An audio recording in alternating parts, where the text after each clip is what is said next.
Pandian store new promo. டேய், உன் அப்பா கிட்ட போயிட்டு பண்ண தப்புக்கு மன்னிப்பு கேளு. நான் ஏன் மன்னிப்பு கேட்கணும்? என்னால் மன்னிப்பு கேட்க முடியாது அப்படின்ற மாதிரி சொல்கிறாங்க. டேய், உன் அப்பா கிட்ட மன்னிப்பு கேட்க மாட்டியா? அதெல்லாம் கேட்க முடியாதுமான்றாங்க. நான் ஏன் கேட்கணும் சொல்லுங்க அப்படின்றாங்க. எனக்கு அவரை பார்த்தாலே கோபமாக வருதுன்றாங்க.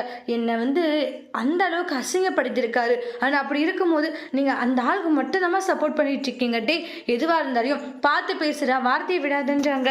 நான் வார்த்தையை விடலம்மா, நான் சரியாக தான் பேசிட்டு இருக்கேன்ட்டு செந்தில் சொல்லிட்டு இருக்காங்க. பாத்தியா மீனா, உன் புருஷன் ரொம்பவே பேசிட்டு இருக்கான், செந்திலுக்கு சொல்லி வைக்கின்ற மாதிரி சொல்றாங்க. ஏங்க இப்படி பண்ணிட்டு இருக்கீங்க?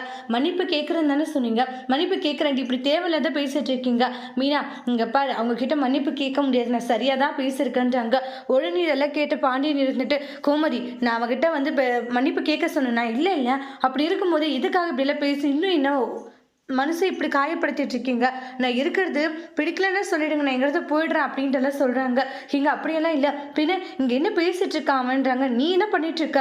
இல்லைங்க, அது என்ன போயிங்க பார், தயவு செஞ்சு இப்படி பேசாதீங்க, என்ன பேசி பேசி ரொம்ப காயப்படுத்திட்டு இருக்கீங்கன்ட்டு பாண்டிய ரொம்ப எமோஷ்னலாக பேசுகிறாங்க. மீனா செந்தில் கிட்ட சண்டை போட்டுக்கிட்டு இருக்காங்க.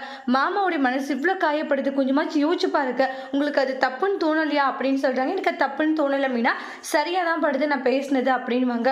கேட்ட உடனே ஃபீல் ஆகுறாங்க மீனா. அதோட இந்த ப்ரெமோ முடிச்சிருக்காங்க. தேங்க்யூ.